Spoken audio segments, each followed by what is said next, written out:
Hello everyone, welcome back to the Rana academy. So last lecture के अंदर हमने class 9th ICSE physics का जो थर्ड चैप्टर है जिसका नाम है लॉज ऑफ मोशन, हमने वो स्टार्ट कर लिया था। आज के लेक्चर के अंदर हम उसका जो नेक्स्ट टॉपिक है जिसका नाम है कॉन्टैक्ट फोर्सेस, उसको स्टडी करने वाले हैं। तो बिना कोई टाइम वेस्ट किए चलिए शुरू करते हैं। ऑलराइट, सो कॉन्टैक्ट फोर्सेस समझने से पहले ना हम इसकी डेफिनेशन को रीड कर लेते हैं कि उसका मतलब क्या है। देखिए, हम कहते हैं the forces which are applied on bodies by making a physical contact with them are called the contact forces. अब इसका मतलब क्या हुआ? देखिए, हम एक्चुअली में उन फोर्सेस को स्टडी करेंगे जब हमारी दो बॉडीज एक्चुअल कांटेक्ट में होंगे एक दूसरे के साथ, मतलब there is some physical contact between the two bodies. उस टाइम जो फोर्सेस एक्ट करती हैं उनको हम कहते हैं कांटेक्ट फोर्सेस। ऐसे कुल मिला के हमारे पास 5 कांटेक्ट फोर्सेस हैं जिनको हमने अपने सिलेबस के अंदर स्टडी करना है। तो चलिए एक एक करके उनको स्टडी करना शुरू करते हैं। तो सबसे पहला कांटेक्ट फोर्स जो हमने स्टडी करना है उसके बारे में आपने जरूर सुना है, जिसको हम कहते हैं फ्रिक्शन। ठीक है। सो देखिए, कोई भी बॉडी है, अगर हम उसको फोर्स लगा के अगर मूव करते हैं तो आफ्टर सम टाइम जो बॉडी है वो चलकर रुक जाती है। तो कोई ना कोई ऐसी फोर्स हमेशा एक्ट करती है in the opposite direction of motion of a body, जो उसकी मोशन को सीज करता है। उस फोर्स को बेसिकली कहा जाता है आपका फोर्स ऑफ फ्रिक्शन। तो हमें अपने सिलेबस के अंदर इसको फाइंड कैसे करते हैं ये नहीं पढ़ना, हमें सिर्फ ये पढ़ना है कि वो एक्ट कैसे करता है और उसकी डायरेक्शन क्या है। देखिए, आपके एग्जाम के अंदर ये बनाने को आ सकता है, तो प्लीज इसको बड़े ध्यान से देखना। सो देखिए, मान लेते हैं कि मेरे पास यहां पर एक टेबल है। ठीक है, तो ये है आपके पास यहां पर क्या, दिस इज योर टेबल। अब मैंने क्या किया कि इस टेबल के ऊपर एक अपना ब्लॉक रख दिया। ये मेरा यहां पे ब्लॉक है जिसका मास है, मान लेते हैं m। ठीक है। अब आपने क्या किया, आपने इस डायरेक्शन में इसको पुश किया। ठीक है, आपने इस डायरेक्शन में इसको पुश किया, तो जो बॉडी है वो किस तरफ मूव करेगी? Of course in the direction of force. उसी टाइम ये जो आप यहां पे देख रहे हो कांटेक्ट किसके बीच में, ये जो टेबल और ये ब्लॉक के बीच में जो कांटेक्ट है, एग्जैक्टली यहां पर आपका फ्रिक्शन एक्ट करता है। और आपको मैं बता दूं, ये जो फ्रिक्शन आपकी एक्ट करती है, it always act in the opposite direction of the motion of the body, number 1। Number 2, ये हमेशा टेंजेंशियली एक्ट करती है। मतलब ये देखो, ये दोनों के बीच का सरफेस है ना, तो इस सरफेस के अलोंग, देखिए इसके अलोंग ऐसे पीछे की तरफ आपकी एक फोर्स एक्ट करेगी, जिसको हम क्या नाम देंगे? जिसको हम नाम देंगे अपना फ्रिक्शन। सो ये बात आप जान लीजिए कि when ever there is a relative motion between two bodies, तो उनके बीच में, मतलब उनके सरफेस के बीच में एक फोर्स एक्ट करती है in the opposite direction of the motion of the body, जिसको हम कहते हैं फ्रिक्शन। आई होप आपको पहला कॉन्टैक्ट फोर्स समझ में आ गया होगा। तो चलिए अब हम अपने सेकेंड कॉन्टैक्ट फोर्स की तरफ चलते हैं। तो सेकेंड कॉन्टैक्ट फोर्स जो हमने स्टडी करना है उसका नाम है टेंशन। हम बेसिकली उसको टी से रिप्रेजेंट करते हैं। अच्छा, टेंशन जो है वो बेसिकली मतलब होता है खिंचाव। मतलब ये कि मान लेते हैं कि आपके पास क्या है, एक रिजिड सपोर्ट है और उसके साथ मैंने एक स्ट्रिंग जो है वो आपका अटैच किया हुआ है, और स्ट्रिंग के दूसरे एंड पे आपके पास क्या है? आपके पास एक ब्लॉक है। ठीक है, तो ये क्या है आपका? यहां पे एक ब्लॉक है जिसका मास है आपका m। मैं आपको पहले अच्छे तरीके से यह बात समझा दूं कि ये ब्लॉक है वो क्या करेगा और जो स्ट्रिंग है वो क्या करेगा। जो ब्लॉक है वो इस स्ट्रिंग को नीचे की तरफ खींचेगा, क्योंकि उसका जो वेट है वो एक्ट करेगा इन द डाउनवर्ड डायरेक्शन, जिसको हम बेसिकली mg से रिप्रेजेंट करते हैं। तो जो स्ट्रिंग है जब ये पूरी तरह खिंच जाती है, तो इसके वेट को बैलेंस करने के लिए वो ऑपोजिट डायरेक्शन में एक फोर्स लगाता है, जिसको हमने कहा है tension in the string, that is T. ठीक है। अब जो टेंशन है, देखिए अब हमें कैसे पता कि हमेशा ऊपर की तरफ ही एक्ट करती है? इसका एक बहुत ही सिंपल सा एग्जांपल है। आप एक काम करना, एक स्ट्रिंग लेना, उसके साथ एक वेट लगा देना। ठीक है, और उसको यहां पर ना कट कर देना।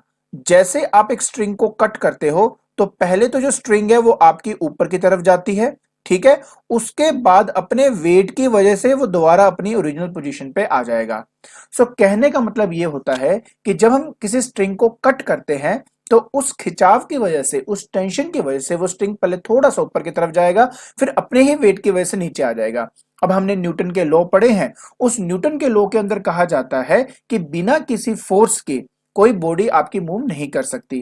तो कहने का मतलब है कोई ना कोई फोर्स ऊपर की तरफ तो एक्ट कर रही होगी जिसकी वजह से स्ट्रिंग ऊपर गया होगा, तो वो फोर्स है हमारी टेंशन। एक तो ये बात। दूसरी बात यह है कि जब भी आपने इसको ड्रॉ करना है तो स्केल से आपने ड्रॉ करना है। देखिए ये इसलिए किया जाता है बिकॉज स्केल से एक स्ट्रेट लाइन बनती है एंड हमें टेंशन इन द स्ट्रिंग हमें शो करना होता है। So tension in the string आप तभी शो कर सकते हो अगर एक स्ट्रेट लाइन बनी होगी। क्लियर? दो बातें हो गई। तीसरी सबसे इंपॉर्टेंट बात, हमेशा ये जो फोर्सेस हैं ये पेयर्स में एग्जिस्ट करती हैं।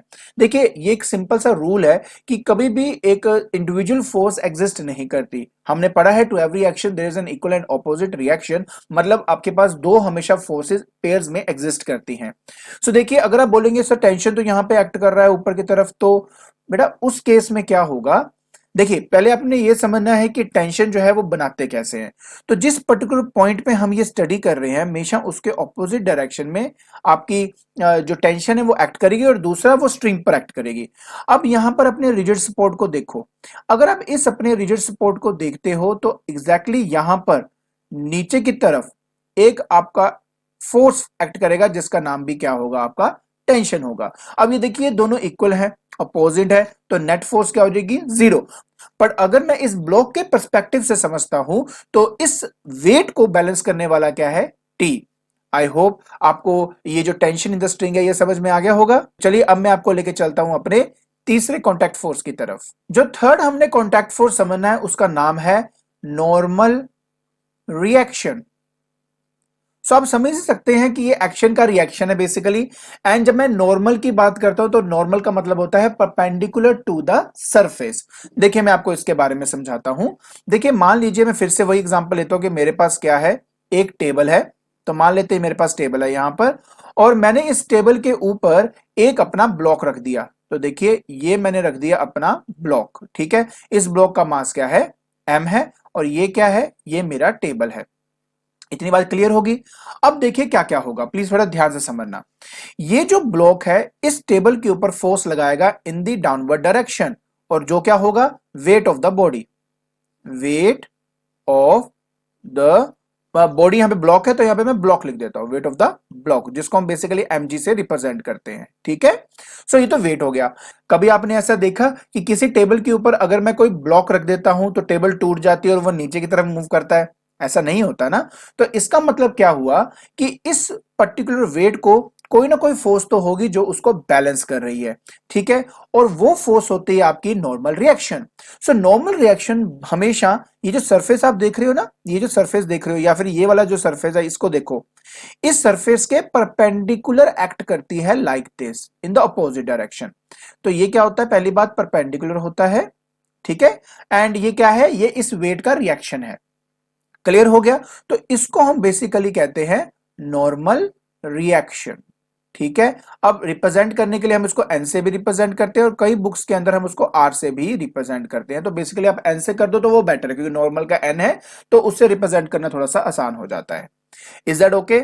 सो ये बेसिकली नॉर्मल रिएक्शन है। और दूसरी सबसे इंपॉर्टेंट बात, ये जो आपका वेट है, ये जो नॉर्मल है, ये टू डिफरेंट बॉडीज पे एक्ट करता है। ये सिर्फ एक पॉइंट पर एक्ट नहीं करता, टू डिफरेंट बॉडीज पे। जैसे कि आपका जो ब्लॉक है वो टेबल के ऊपर फोर्स लगा रहा है और जो टेबल है वो ब्लॉक के ऊपर फोर्स लगा रहा है। तो ये है आपका नॉर्मल रिएक्शन। आई होप आप नॉर्मल रिएक्शन को समझ गए होंगे। चलिए अब मैं आपको लेके चलता हूं अपने फोर्थ नॉर्मल कॉन्टैक्ट की तरफ। सो फोर्थ कॉन्टैक्ट फोर्स है आपका, that is force exerted bye spring, ठीक है। अब हमने ये जो पार्ट है इसको स्टडी करना है, ठीक है। अब ये है क्या, चलिए मैं आपको अब इसके बारे में बताता हूं। तो मान लीजिए आपके पास यहां पर एक स्प्रिंग है, ठीक है। देखिए ये आपका एक स्प्रिंग है जिसपे मैंने कोई फोर्स नहीं लगाई हुई। तो ये क्या है, इसका एक ओरिजिनल लेंथ है आपका, और उसके साथ मैंने मान लेते हैं कि एक ब्लॉक को अपना अटैच कर दिया। तो ये क्या है, मेरा एक ब्लॉक हो गया, ठीक है। अब मैंने क्या किया, अब मैंने क्या किया कि इसको ना मैंने अपनी तरफ खींचा, राइट। इसको मैंने क्या किया, पुल किया। तो पुल करने से क्या होगा, कि ये जो आपका स्प्रिंग है ये थोड़ा सा स्ट्रेच हो जाएगा, इसमें एक्सटेंशन आ जाएगी, राइट। और जिसकी वजह से जो ब्लॉक है वो आपका थोड़ा सा आगे की तरफ मूव करेगा, राइट। अब मैंने आपको दो तीन बातें इसमें समझानी है, प्लीज थोड़ा ध्यान से समझना।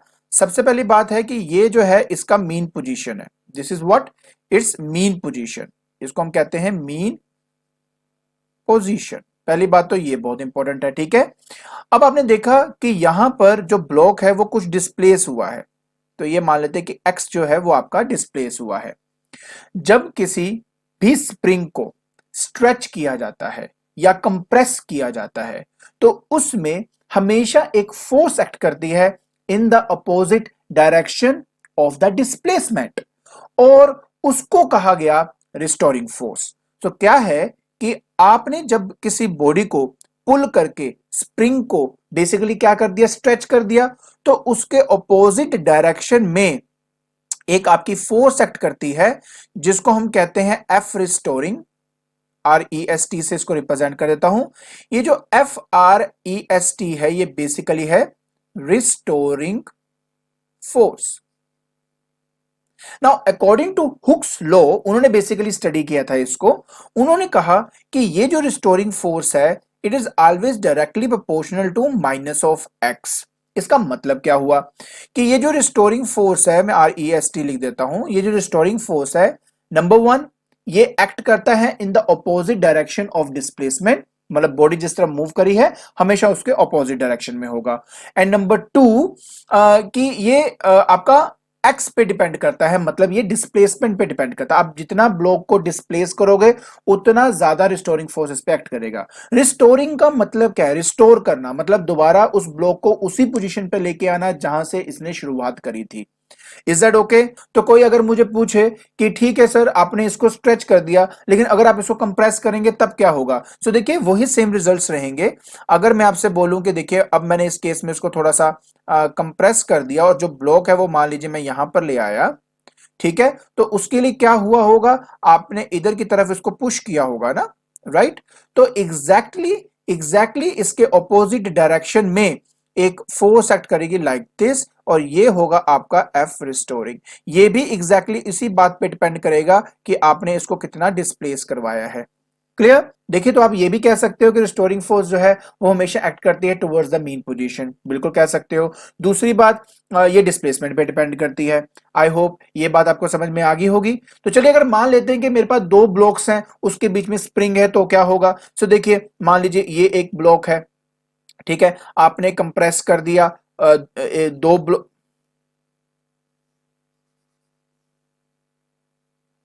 तो मान लेते हैं देखिए मेरे पास यहाँ पे एक ब्लॉक है तो उसके साथ एक स्प्रिंग अटैच्ड है, और यहाँ पर मेरे पास क्या है, दूसरा ब्लॉक है उसके बीच में है ये स्प्रिंग। तो अब अगर आप मान लेते हैं कि फोर्स आप ऐसे लगाकर इसको कंप्रेस करते हो, तो ये आपकी फोर्स अप्लाइड है जो आपने लगाई है इसको कंप्रेस करने के लिए, तो इसके अपोजिट डायरेक्शन में आपका रिस्टोरिंग फोर्स एक्ट करेगा। मतलब यहां पर एक एक्ट करेगा एफ रिस्टोरिंग, और इवन एक यहां पे एक्ट करेगा आपका एफ रिस्टोरिंग। उसी तरह मान लेते हैं कि मेरे पास मैंने जो दो ब्लॉक्स थे उसको मैंने क्या कर दिया, स्ट्रेच कर दिया, मतलब मैं यहां पे अपनी फोर्स लगाई फिर यहां पे अपनी फोर्स लगाई, तो उस केस में क्या होगा, तो उस केस में आपका जो एफ रिस्टोरिंग है वो अंदर की तरफ एक्ट करेगा। क्लियर? सो हमेशा याद रखना कि अप्लाइड के ऑपोजिट डायरेक्शन में आपने उसको ड्रॉ करना है। Is that okay? तो ये था आपका फोर्थ कॉन्टैक्ट फोर्स। तो चलिए अब हम अपना आखिरी कॉन्टैक्ट फोर्स मतलब पांचवा कॉन्टैक्ट फोर्स को स्टडी करते हैं। तो फिफ्थ कॉन्टैक्ट फोर्स है हमारा फोर्स एक्सर्टेड ड्यूरिंग कोलिजन। ठीक है, सो बहुत ही इजी है ये भी, इसको बड़ा ध्यान से समझना ये क्या हो रहा है। सो देखिए मान लेते हैं कि मेरे पास ना दो बॉडीज हैं, एक मान लेते हैं कि मेरे पास, मान लेते हैं ये एक बॉल है, सपोज ये ए बॉल है आपके पास, और दूसरा मान लेते हैं कि मेरे पास ये एक बॉल है, this ball B, and they both are moving towards each other. ये इसकी तरफ गया विद वेलोसिटी वी ए, तो ये इसकी तरफ आया विद वेलोसिटी वी बी। ठीक है, सो अब जब ये एक दूसरे से टकराएंगे तब क्या होगा, बेसिकली हमें वो स्टडी करना है। सो देखिए मान लेते हैं कि ये एक वही वाला ब्लॉक है, ठीक है, और ये इस वाले ब्लॉक के साथ कोलाइड कर गया। मान लो ये इसके साथ क्या कर गया, कोलाइड कर गया। तो उस पर्टिकुलर कंडीशन में आपके एक्शन एंड रिएक्शंस दोनों बनेंगी। मतलब मैं समझाता हूं आपको। मतलब ये कि ये जो ब्लॉक है, ये वाला ब्लॉक जो है, वो इसके ऊपर फोर्स लगाएगा इस तरफ, जिसको मैं मान लीजिए क्या था, अगर आपको याद हो, ये था आपका ए, और ये वाला क्या था, आपका था बी, राइट। सो इस केस में क्या होगा कि ये इस पे लगाएगा force acting on A due to B. मतलब ये जो बी है ए पर फोर्स लगा रहा है। इन द सेम वे ये जो ए वाला है इस बी वाले के ऊपर फोर्स लगाएगा, that is force acting on B due to A. So देखिए क्या क्या है। सो अगर मैं बात कर रहा हूं एफ ए बी की, तो इसका मतलब हुआ force acting on A due to B. और अगर मैं बात करता हूं एफ बी ए की, तो मतलब हुआ force acting on B due to A. मतलब ए पर फोर्स लगा बी की वजह से और बी पे फोर्स लगा ए की वजह से, ठीक है। हाँ, अगर मैग्नीट्यूड वाइज बात करें तो दोनों का मैग्नीट्यूड एग्जैक्टली सेम होगा। मैग्नीट्यूड मतलब न्यूमेरिकल वैल्यू दोनों की सेम होगी, but they are acting in the opposite direction, ठीक है। सो अगर मैं चाहूं तो ऐसे भी लिख सकता हूं F A B vector, because force is a vector quantity, is equal to minus F F B A vector. देखिए ऐसा लिखने से क्या होता है कि दोनों का मैग्नीट्यूड तो सेम है बिकॉज दोनों इक्वल हैं, बट माइनस साइन ये रिप्रेजेंट करता है कि they are acting in the opposite direction. ठीक हो गया। सो ये था आपका आखिरी, that is contact force. I hope आपको ये कॉन्टैक्ट फोर्सेस समझ में आ गए होंगे। ठीक है, तो आज के लेक्चर के अंदर हमने कॉन्टैक्ट फोर्सेस के बारे में स्टडी किया है। आई होप आपको ये टॉपिक समझ में आ गया होगा। तो अब आपने क्या करना है, जल्दी से डिस्क्रिप्शन बॉक्स में जाकर आपने जो इसके नोट्स हैं वो डाउनलोड कर लीजिए, एज वेल एज एक छोटा सा टेस्ट मैंने कंडक्ट किया हुआ है, उस लिंक में जाकर अपने ईमेल आईडी डालकर अपना जो टेस्ट है वो कंडक्ट कर लीजिए। तो आज के लिए बस इतना ही। Thank you so much.